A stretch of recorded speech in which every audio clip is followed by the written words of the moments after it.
I was already planning on making Sanji my next subject in my Straw Hat Power series, but the timing of this is just perfect. Sanji finally reappeared in the story last chapter in One Piece 988 by not only saving Momonosuke, but doing something more relevant to this video, and that is clashing with King. Now we're gonna analyze that clash a little more and deep dive into the power of Sanji's raid suit as well, but I want to get into the topic of this video, and that is Sanji's Haki. Because ultimately I feel like for Sanji and Zoro and some of the other Straw Hats as well, for them to really grow and power up, they have to do it through Haki blooming. I don't know about you guys, but for me personally, I have very high expectation for the Straw Hats. Like, it's very clear that this is going to be the future pirate crew of the Pirate King. So my expectations for the whole crew is high, not only in terms of their abilities for their roles and how they accomplish their dreams, but also strength-wise, because they need to be able to carry their own weight. And they all kind of know that. That was like the whole point of the time skip. They went into that thinking, oh, I have to get stronger to like be able to carry my own weight, to be able to protect myself for this crew, because all of us have great ambitions. Luffy wants to become the Pirate King, and for me to reach my own goal and to help all my crew members reach their goals,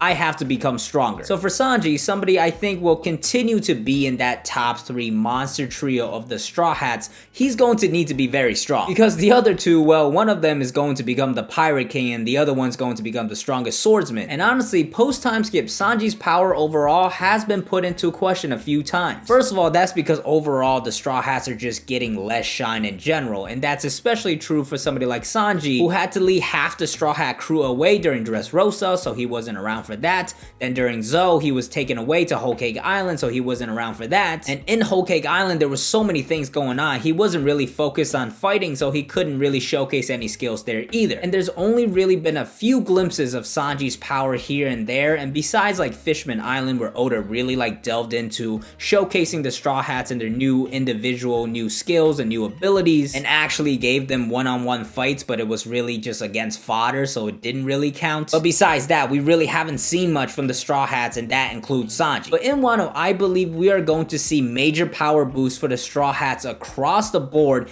and we are going to see them get their shine in individual battles. And for Sanji, I think that means taking on a Yonko commander, probably Queen, because I think that makes sense storytelling wise. And to me, that just makes the most sense, because at the end of the arc, I think both Big Mom and Kaido, or at least one of them, will be defeated, probably by the hands of like majority Luffy. So if Luffy's already taking down Yonko, we're getting very late into endgame, he's gonna be very strong up there, but the rest of his crew can't be down below here. They need to also be able to carry their own weight. So for guys like Sanji and Zoro, I fully expect them to be able to take down Yonko commanders as well. And for Sanji to do that, he's gonna have to showcase enough skills and power up enough for it to make sense storytelling wise for him to do that. And at the surface level, he's got the power up of the race suit, and we've already seen him clash with King last chapter, so that's kind of a glimpse into that, but that's not going to cut it. Just the raid suit alone is really not going to power him up enough to take down a Yonko commander, especially if we're talking about the Beast Pirate Yonko commanders. These ancient zones, these super heavy duty, durable, defensive devil fruit users, he's gonna have to showcase more than just his raid suit to be able to take those guys down. So I want to start this video off by going through each Haki category, breaking down what Sanji can showcase in that category and how he can grow. And let's start off with Armament Hockey, because although Sanji has been clearly stated to have Armament Hockey, it's definitely not his strong suit. It's not showcased very much with Sanji. Like in his recent clash with King, we did see a little bit of Black Lightning, but overall you don't see Sanji in a lot of like just straight up Haki clashes. As a matter of fact, in a recent Morge vid that I saw, he mentioned that Sanji has never been showcased in the manga with like the colored in Armament Hockey. Now I haven't fact checked that myself and read post time skip all over again, but Morge is a very trustworthy person. Now it could be a factor of like Sanji having black pants, so it's hard to really tell, but either way, Armament Hockey has not been showcased by Sanji a lot. And in general, Sanji's durability and strength has been put into question post time skip due to a few moments. One of the biggest moments that always gets brought up when we're talking about Sanji's strength is his fight against Virgo. You can't really even call it a fight, it was like a little clash,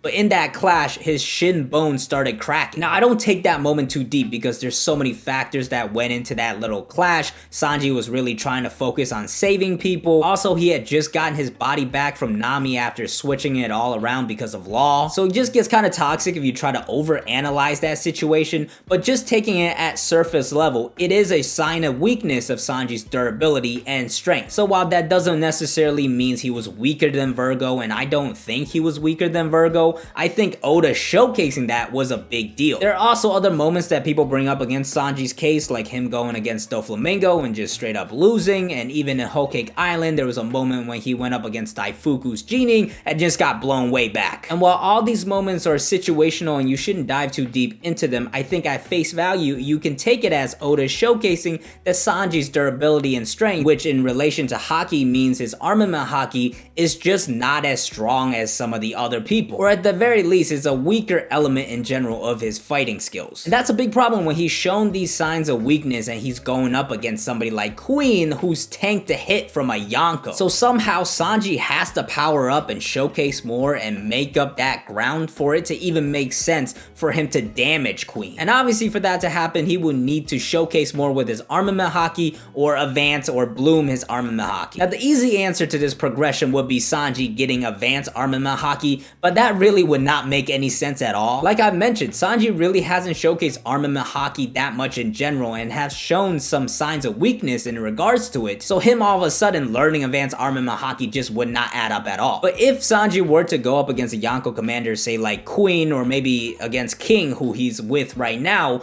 we need to have a point of emphasis of really showcasing what Sanji is capable of with his Armament Hockey. We have to get a feel for like how strong he is with it and get a general like measurement of like how capable his armament is, because at the end of the day, there's still levels to armament. It's not just basic Armament Hockey and then advanced. There's still a spectrum of power in regards to Armament Hockey, and right now we don't really have enough information to place Sanji on that spectrum of where he is, and because he's shown those few signs of weakness, people are pretty quick to place Sanji on the lower end of the spectrum. I don't think we've seen enough from Sanji to really judge that, so this is really Oda's chance to give us a better estimate of how strong his armament is and kind of make up the ground a little bit in terms of the perception of how strong Sanji is with his Armament Hockey. Now, is it going to be enough for him to damage somebody like King or Queen? I don't think so. I think that would be too big of a jump to make. I think you could showcase it enough where you could bring in other elements of Sanji's fighting style to make up that final little bit of ground for it to make sense to damage and take on guys like Queen and King. So obviously he could add some fire damage with his Diamble Jambe. His raid suit obviously gives him a boost. So if you just spotlight his armament a little more, giving us a better estimate of him being a little stronger, it could kind of make sense for him to take on King or Queen. And then maybe Oda could give us a little more insight of like flashing back to his time skip training with the Okama and how he came to learn like Haki and Armament Hockey. That would be some cool context. But yeah, in regards to his Armament Hockey, I think it just needs a little more spotlight, which will provide a little more context and make it much easier for him to power up through other elements he already has going for him. But next, let's talk about Sanji's observation Hockey, and this he's really good at. And I talked a little bit about this in my time skip video, but it absolutely makes sense as well, because while he was training during the time skip, he wasn't really duking it out. He was, one, running away from the Okama, and two, sneaking around specifically trying to get those attack recipes from the Okama Kenpo Master. So it 100% makes sense that he's really good at this, and he showcased that many times. Some of his best moments include dodging bullets point blank range from Pudding and also dodging a bean attack from Katakuri. So how exactly will his observation, which is already very good, advance to the next level to make him stronger? Well, once again, the obvious answer is following Luffy's path of learning future vision, but that's really boring, to be honest. Haki is shown to be very flexible in the different ways you can use it, especially observation Haki, so I definitely don't want to see people just follow Luffy's growing path. One idea I came up with Sanji is him really focusing in on like learning the intent aspect of the observation Haki, because that's one of the elements of observation Haki at its base value of being able to sense other people's intent. And low-key, Sanji has showcased that he's very good with that, like how he dealt with Viola in Dressrosa and how he dealt with the whole Pudding situation. He's very understanding of people. And now you might apply that to just his gentleman-like personality, but you could tie it to his observation Haki as well. So like if he really delved into that aspect of observation Haki and decided to really focus in on that, maybe he can't see the future and guess like the next one or two moves, but perhaps he knows your personality so well and your intentions so well that he's able to predict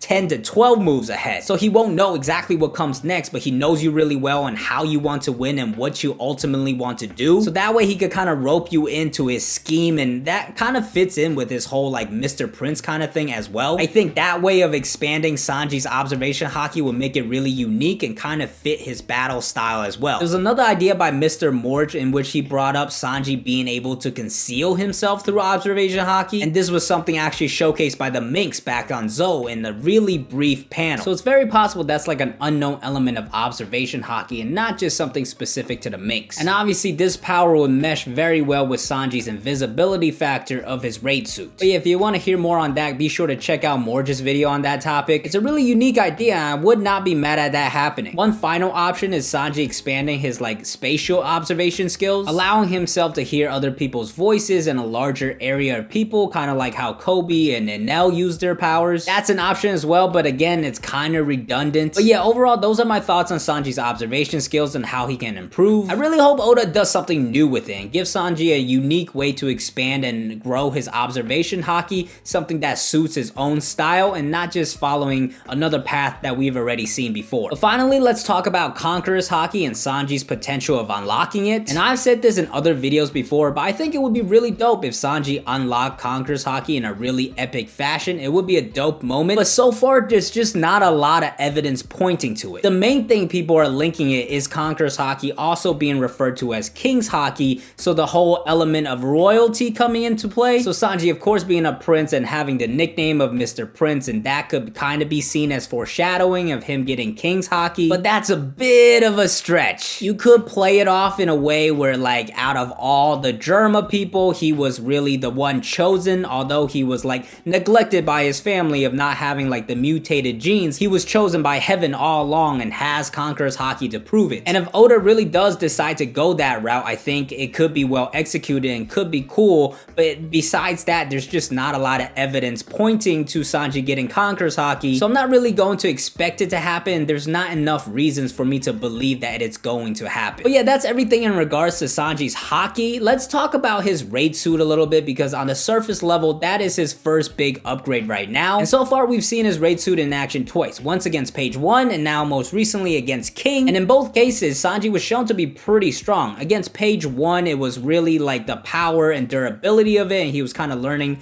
like how it worked, and especially in the anime, they really went overboard with the animation there and showed Sanji being really strong. I like the moment with King even more because him just returning, going kick to kick against King was really showcasing his strength and durability a lot. That was not something I expected from Sanji, but I really like that moment because it, you know, it kind of showcased he has stronger durability and strength because of the raid suit, once again kind of upping that perception that we have of him. Now, as far as what the raid suit does for him, it obviously upgrades him in several different areas. He's even faster now with the boosters on his feet. He has the cape and the suit in general to kind of give him more protection. He can fly now as well. Of course, he can also turn invisible. I'm really excited to see Sanji in more action because I want to know how adjusted he is to this raid suit now, and if he's really comfortable with it yet and really able to bring out its full powers, because just with him getting more comfortable and really bringing out like the best of its abilities to kind of mesh with his fighting style would make him a lot stronger. Like one thing I mentioned before is he really doesn't have to like utilize his hands at all to fight now. Like to kick people, he doesn't have to like start breakdancing with his hands just to get his feet high enough to kick people. He could just get up in the air and fly and kick people right in the jaw. And of course, the big question is how strong will he be just by combining other skills that he already has? Like what about Diable Jambe? Is he able to use fire in his attacks more, or does it amplify like his fire attacks? Because we did see him use Diable Jambe and other fire attacks in Whole Cake Island, and the Germa noticed that as well. So maybe Judge decided to be nice and like upgrade the suit a little bit to suit his style. I'm actually gonna go with no on that factor, so I feel like Diable Jambe is not going to get amplified, but who knows, maybe Judge did something to help it. But still, just him adding his own skills with the raid suit is going to make him very strong. Like Diable Jambe plus Haki plus being really fast, that's a really powerful attack. He's adding more speed and versatility with his attacks, and that's especially true if you include his invisibility. Because his invisibility, some people kind of questioned it because of like observation Haki, you should be able to notice him, but like we just recently saw, he was able to sneak up to Momo with two commanders right there, and looked like he was there for a long time because he was talking to Momo like, hey, that was a really cool speech you gave, so he was there for a while. So this goes back to the thing I've always mentioned, is that although people could sense him with observation Haki, they have to be fully locked in with their observation Haki to really notice him in the first place. And in the actual fight where Sanji knows you will be trying to look for him, he will be like using his own observation Haki, which is really good. He'll be using that to try to outmaneuver you, to kind of like add another element to it. So now you have Sanji, who is invisible, predicting your moves with very good observation Haki, and also moving incredibly fast. Another thing I forgot to mention was, like, is he able to combine Skywalk with his raid suit to make him even faster? Either way, he's already very fast. So he's very fast, invisible, and predicting your moves. And while you're trying to like figure out where he is,